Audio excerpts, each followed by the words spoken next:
Hello and welcome to the Madecast, the official podcast of the Museum of Art and Digital Entertainment, a series of lectures on video game history as part of the Made's ongoing effort to preserve history through teaching and displaying playable exhibits of rare games and consoles. While life in a time of COVID has forced us to close our doors, the support of people like you has allowed us to continue to bring history to you through lectures and interviews like the one you'll hear in a few minutes. I'm Anthony. I'm Red. And I'm Miles. Today we turned the tables on Alex and sat down with him to talk about how he was inspired to start the Made, his favorite displays, and some of the challenges in running the museum. This was a pretty interesting lecture. This was really eye-opening. It was good to just chat with Alex about the museum. Yeah, give a little bit of his insight and just how he was inspired to do it. Lovely stories about Ankle Bone with the Mongolian Service Center next to the original space. Mm-hmm. Oh yeah, that was really cool. Just really inspiring to, even working at that second space, seeing people's reactions to coming in and seeing all these special displays and all these old consoles that aren't necessarily up and touchable and playable now. It's really nice to see people's eyes just sparkle. But first, before we get into that, I think we have a little bit of news to get into. Apparently, Scalebound is still a thing. So for those of you who don't remember 2014, the Xbox One had just launched.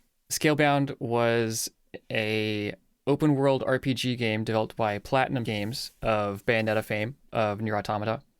And it was kind of your average run-of-the-mill JRPG open world fantasy thing. It had dragons, it had dubstep, it was very cool. 3 years later, it was canceled in 2017. And in a recent interview with the heads of the studio, we've learned that they're still pitching for it. They're still trying to get it to happen. I mean, I'm all for it. I have full faith in Platinum Games to make it something really, really awesome. As long as somebody is willing to support it. I don't know, with all these things, maybe it'll go Sony. Who knows? One can only hope. I don't know. It looked like fun. I'm glad to see that they still believe in this idea. They probably still got a lot of work put into it and a lot of skin in the game, so it makes sense that, hey, we've got this thing that we could finish and sell. Do you want it? Yeah. But it's still in Microsoft's court. Like, Microsoft needs to decide what to do with it. And hopefully they will. I mean, now that they've picked up a couple more companies, I mean, hopefully they'll focus on releasing some very fun things. Mm-hmm. We'll see how that goes. It should be pretty decent. It's apparently codenamed Rift. We don't know what the final story or content is going to be like, but it's said to have less of a focus on open world and be more of a stealth game. I mean, Assassin's Creed started out really stealthy. I liked the open world Assassin's Creed games. I think Odyssey and Valhalla are both really good, but I'm just a sucker for a good stealth game. So I'm excited to see how far they go with it. Yeah, it should be really exciting to see. I mean, I'm also I feel like it's bringing Assassin's Creed back to its original things. I mean, you're an assassin, supposed to be stealthy and sneaky and taking out targets. It's not just like, oh, I'm an assassin. Let me go into this giant crowd and take out 100 people on my way to get my target. Like an assassin does. We'll see how it goes. Anthony, there's some new Google Stadia news as well, isn't there? Yes, so Google Stadia, as some of you might know as Google's cloud gaming service platform, there have been reports of it possibly rebranding as Google Stream, which is just taking Google Stadia's cloud gaming technology and using that to create possible partnerships with companies such as Peloton, the sort of exercise bike media company, as well as partnerships with Capcom and Bungie.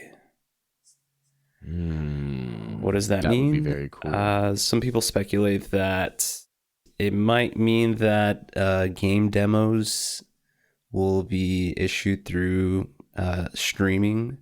So if you're looking to demo a game, rather than downloading the entire game, you would instead just stream it, which would cost less hardware storage on your end and make it easier for potential buyers for new games. That would be pretty interesting. It's like I'm excited to see that, but I'm also just a little bit weary about like streaming of the demos. I mean, it's more just streaming of the games and then just having access to a game that you purchased. But that's for a separate conversation. But I think it is time that we throw it over to Alex. And here's our little chat. Welcome, Alex. Oh, thank you. This is weird. A little bit different to be on interviewer. this side of the interview board, huh? Yeah, absolutely. I don't think I've covered anything really about myself on this podcast. Very intentionally so.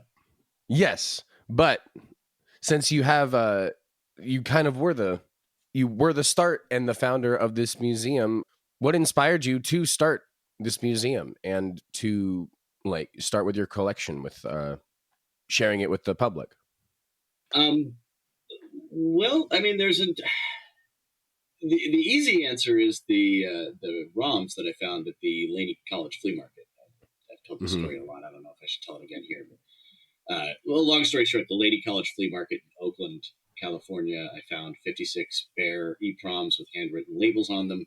Ostensibly, these were from a studio owned by or run by these guys, Ed English and Ed Temple, who did ports and so forth. And the chips contained ColecoVision games and Atari games. The Atari 2600 game being Cabbage Patch Kids Adventures in the Park. It was 12 revisions of the game, and it is, to my mind, one of the only in-progress snapshots we have of a vintage Atari 2600 game being made. It was also unreleased, of course, on the 2600, although it's basically a port of Athletic Day, I think is the original game, which was an MSX game. But that's the easy answer as to why I started the museum, is because I found this thing, and you know, rightly so, everybody's like, oh, a Cabbage Patch Kids game, that's silly. But the capturing of the 12 revisions of the development of the game is actually archaeologically important in technological terms, because nobody saved Atari 2600 games in a revised fashion. We didn't have Git. We didn't have CVS. We didn't have Subversion. We didn't have search control. So that's the short answer. I guess the longer answer would include some of the, you know, I've always worked with nonprofits. I worked with a nonprofit computer recycling center that put Linux on old computers and gave them away to people. And in doing so, was able to become extremely familiar with the leavings of Silicon Valley, as it were. You know, any archaeologist or biologist or, excuse me, paleontologist will tell you that you often are examining the excrement of the things that you're trying to examine. That's exactly what I was doing to learn about Silicon Valley. I deeply examined its excrement and dealt with it in landfills and giant pallet worths and pulling it out of basements in San Francisco. Yeah, I mean, and well, even before that, I was a journalist too. I was in the, you know, quote unquote game journalist. I mean, and when you say like digging through the excrement of it, I mean, it's literally, everybody knows the video game Crash and how they just dumped piles of Atari games into landfills. So it's literally nobody saved them at the time. Yeah, no, I mean, at that particular time, those games in that landfill are not rare games. I mean, let's be clear here.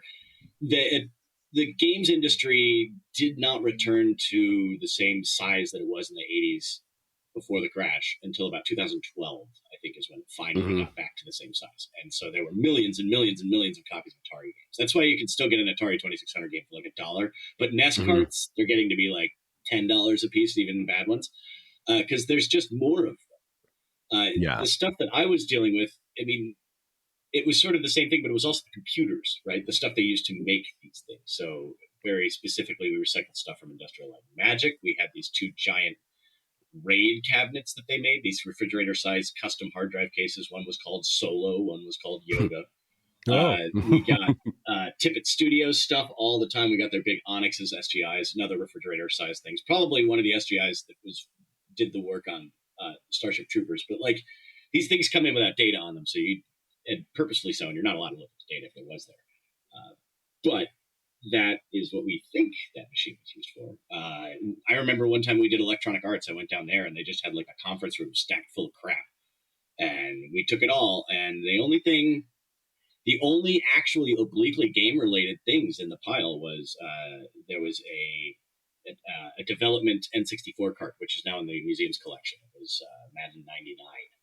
And then there was also a Net Yaros setup, which I don't know. Fantastic. There's like with so many things now in the collection and with the museum, is there any particular like favorite item of yours? Would it be the Cabbage Patch development cards? No. Or Well, I mean, those ROMs we've never actually done a good exhibit of. I would love to do eventually a giant exhibit about the ROMs and their history, but doing installation exhibits and deep stuff like that is the kind of thing that, you know, museums with money do. We are a museum with no money, as usual. My favorite thing is the Stratus, the Stratus Nimbus. So when we did Habitat, we figured initially that we would have to use the original hardware to run the server. The original hardware for those things, refrigerator-sized boxes, the Stratus VOS machines. And VOS is an operating system. I'm sure very few people listening to this have heard of it. I had not. And just to give you an idea of how rare this stuff is, when I contacted the Computer History Museum and said, hey, we're getting Stratus stuff from Stratus, their response was, oh, crap, we forgot about Stratus. Tell them to send us stuff. And let me just be clear. The Computer History Museum has a list on their website that says what they will take. And there's about 5 things. They don't want anything. They have everything, right? They don't want your Commodore 64. They don't want your rare Commodore 64, right? Like, they don't want anything. But they had forgotten Stratus completely. So we got this gentleman named Paul Green, I found him on their FTP site for Stratus, and emailed him about the project. He thought it was the coolest thing ever. And he contacted all the Stratus retired people that he could find in the Bay Area. And this other gentleman named John came in to help us. And Paul flew out to California to go to our Habitat hackathon. And he shipped us a pallet with that Nimbus on it. That's the machine that looks like a half a refrigerator. Oh, okay. You know which one I'm talking. It's this sort of brown or beige like machine with a little door that will shut. And he sent us, oh my God, he sent us too much stuff. Like, he sent us a terminal and a broken terminal so we could take the one apart for parts, like keyboards, oodles of networking cables. Like, to this day, we're still sort of going, we don't need 65 feet of serial cable. I love this thing. It's a great, but we don't need the 65 feet of serial cable. Yeah, it's amazing how like it kind of like how it's become obsolete at this point, just to see the amount of sheer space required for something of that. Oh, absolutely. But you know, the device itself is a beautiful piece of 68,000 hardware with redundant RAM boards, redundant CPU boards, redundant I/O boards. Like, you could pull out a power supply and swap in another one and it won't turn off because there's 2. These things were designed to survive nuclear war, because that's what they initially were running banks and nuclear weapon silos. And, you know, you were supposed to lose half of them. So that's definitely my favorite thing in the museum's collection, because it was so much fun to get it. Paul Green and Stratus were so generous in sending it to us completely, you know, like that thing was there in like 3 days in a shipping truck where a guy had to like back a semi up and pallet jack it into, you know, this was not UPS, right? Like, at that time, we couldn't get the pallet into the space because we were on the 2nd floor. So we had to like put the pallet in the elevator, and get it on the 2nd floor, stop it up, and like take it apart in the hallway and bring it in because the doorway wasn't big enough to get pallets. Just having to manage that, manage the space of everything was a bit of a hassle. Well, at the 2nd floor of that old space, it was tough. You know, there was no room. But that space also, boy, talk about being immersed in a place where we could engage with communities and help. I mean, that's the initial space of the museum on the 2nd floor between Jefferson and Martin Luther King on 16th Street in downtown Oakland was right next to SRO residence hotels. It was on that floor with us were anger management classes, family management classes, like classes that were stipulated by the courts if you were in court for domestic violence. Like, these people were right next door. And the Mongolian Cultural Center was there. There were all sorts of nonprofits. So people who were in this building would just drift in, right? Like, when my favorite was like the parenting classes, the court mandated parenting classes. People would show up with their kids and leave the kids in the hall. This is like this little tiny room with chairs, and they all just sit around and have a little group talk. And the kids are sitting in the hall, bored out of their minds. And I'd always just stick my head out and be like, hey guys, you want to play some video games? Yeah. And that was like, you know, it was like, of course. And the Mongolian Cultural Center, that was the best. They were right next to us. They played more games than we did. They played ankle bone chucking. And I'm probably saying, whoa, but it was like they had a little slingshot, and they would fire it at like a mahjong tile or a domino set up inside of a box across the room. So it was a very small target, and like they had these little slingshots. One guy used a freaking crossbow. I guess you could use whatever you wanted. But it was like bowling, right? They're like trying to knock it down. And So we'd be sitting in there having class, and next door, there's a room half filled with Buddhist monks, half filled with guys in traditional Mongolian garb going, "Wah!" And then once a year, the rich folks from Berkeley would come over and talk to a teacher.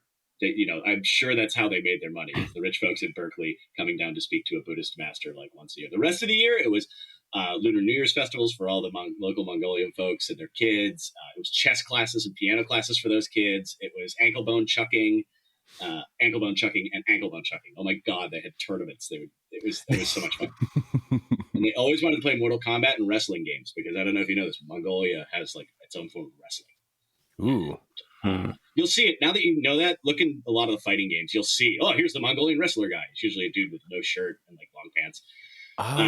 Okay. So they always wanted to play wrestling games, and they always wanted to play Mortal Kombat 2. This one dude wanted to play Mortal Kombat 2 with his 6-year-old daughter. She came in, she said, I want to play Mortal Kombat. I said, you can't play that. I need your dad's permission. She went and got her dad. Her dad's like, oh, I want to play Mortal Kombat. Let's go. I guess they had a Mortal Kombat 2 machine when he was growing up, wherever he was growing up. Maybe it was Mongolia, maybe it was here, but like, he loved that game. Did you ever get a chance to do any ankle bone chucking with them? Did you swap sides and hop over there? No, we found them an online version though.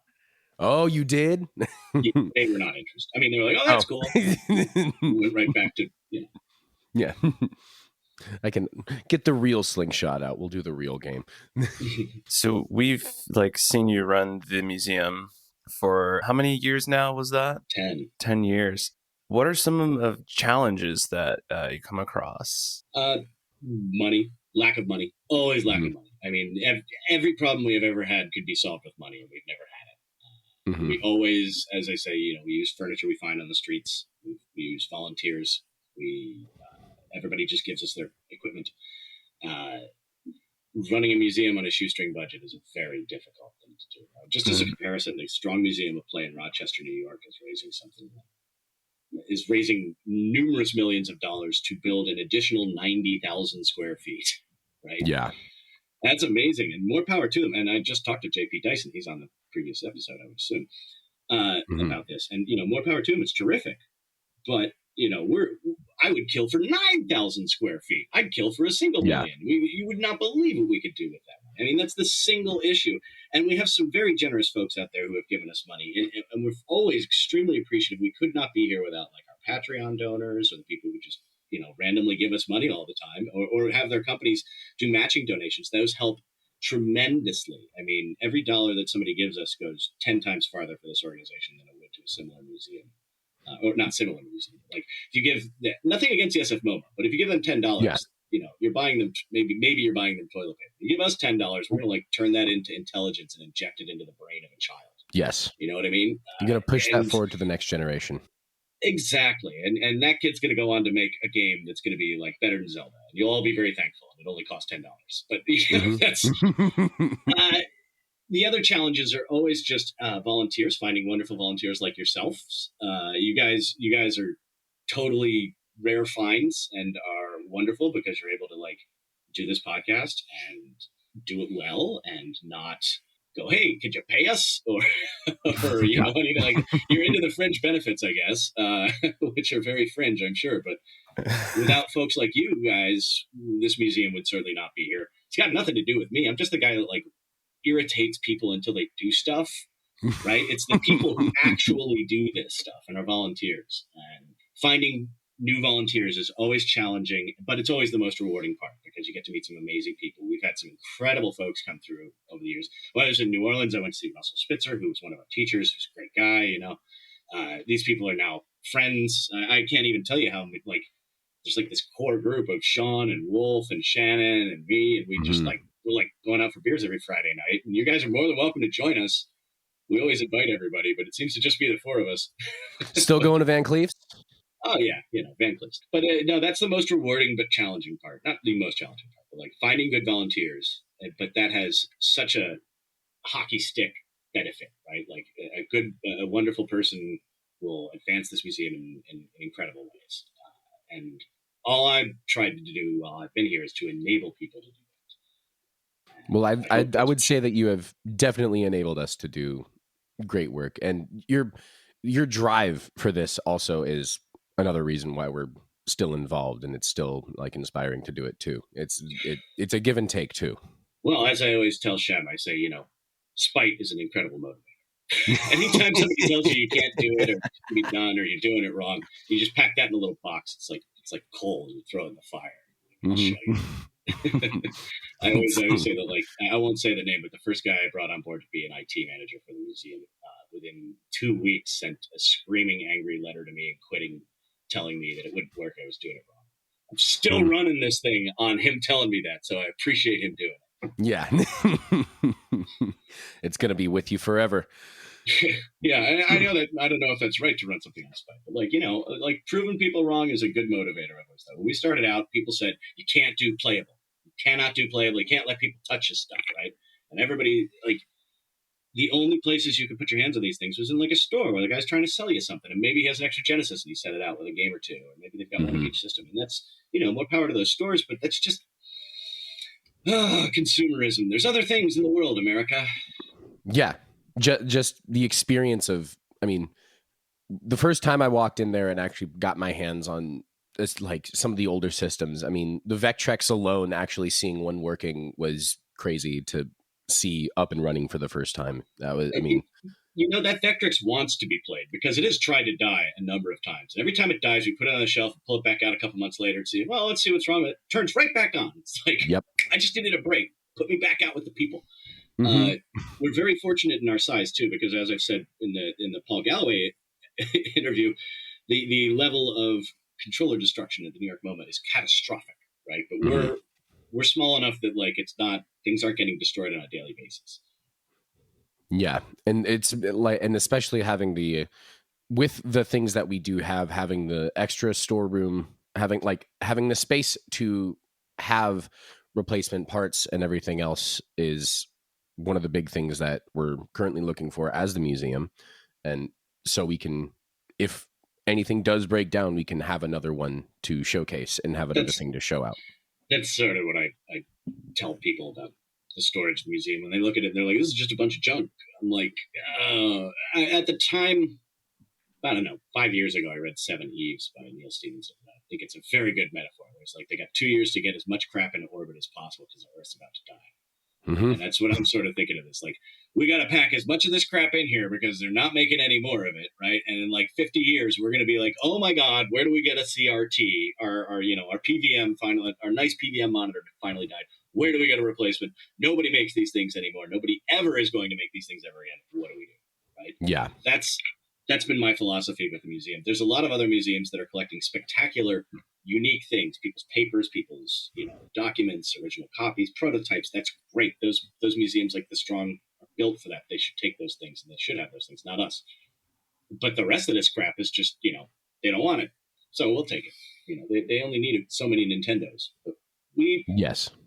I'm not willing to say no to a Nintendo yet, and I've never said no to a NES. Yeah, I don't think we ever will. And I think that's a fair point to make. I don't think we're always open to any of the classic consoles. Is there a well, the thing is, we're the only organization you can give it to and be fairly certain somebody's going to use it at some point. Absolutely. Like, that's what a lot of people, when they bring us this stuff, they say, I just want to make sure somebody uses it, or put it in the hands of some kids. We are the organization that will do that. Maybe it'll be 50 years for that NES, but it will eventually get to somebody's hands. Yeah, and it's like, and if it's not their specific NES, it's another NES that we will make sure gets played. We're not going through them at the rate yet, but I'm telling you, someday it will eventually make its way back out, because they're not making any more of these things, right? No, and they're not going to. And Misters are cool. It's not the same thing. Mm-hmm. Is there any particular unique, rare thing that you're also proud of to have in the collection that's like something maybe not a lot of other places have, aside from the initial refrigerator computer, the VOS? I mean, there's the transfer document for Habitat. That was amazing. That's because of Habitat, which is a spectacular document, which details, like, here, Fujitsu, this is Habitat. We are Lucasfilm. We're going to document the entire thing, and this is the binder explaining the thing you've bought. There's a lot of interesting stuff. Any Nintendo World Championship cards? No, we don't have that. We have like Earthbound. I mean, if you're going to get cart-wise, we got Earthbound. We've got Air Cars for Atari Jaguar. We've got there's some 3DO game. Oh, we Lucian's Quest for a 3DO, which I just found recently at a yard sale in Silicon Valley at some dude's house. Like, Really? Yeah, no. It's actually I said this to my wife this weekend. It's like I'm not even looking for video game stuff anymore. I've sort of moved on from that point in my life where I used to just obsessively try to find that stuff. But it finds me. I'm not trying. Like, we're just like, let's go yard sailing. And we drove up, and this guy has a 3DO, a custom-built wooden joystick, arcade stick for playing Street Fighter 2 on the 3DO, and like 20 games, all of them rare, including Zadnost in the original box, which is one of my favorites, and Lucian's Quest, which is the only RPG. It's a JRPG for 3DO. It's very unique and actually a good game. I'm like, why do you have all this? He's like, I worked at 3DO. I made that box. I used to play Street Fighter with Trip on it. And so I immediately popped out my camera. I took a picture and I texted Trip. I'm like, Trip, look, I found the controller, because Trip's been giving us stuff. Oh, that's you know what? When we reopen, there's a box of videotapes over there that's going to go into the museum's collection. And that's probably one of the neat, unique things. Trip Hawkins has been sending us stuff. He's been cleaning out his house. And he's working on a book. And I've been trying to get him on the podcast. Is he won't come on until the book's ready so he can promote it, right? But he sent us those VHS tapes of 3DO commercials, and those are on YouTube, on our YouTube channel. Oh. And the guy who's in the commercials, you guys go watch these commercials. There's a dude in the commercials who's like, really 90s extreme. He contacted us and he wants to come on the podcast, and I want to let you guys. Yes. Well, I think we can definitely make that happen. Well, I also think that it's just about time for us to wrap up this interview. But Alex, thank you very much for sitting on this side and talking with us and answering questions for this little piece of interview and give to the rest of the world. Thanks for keeping it going, guys. Appreciate it. Thank you, Alex, once again for letting us turn the tables on you, sit down and have you be on the other side of the question seat.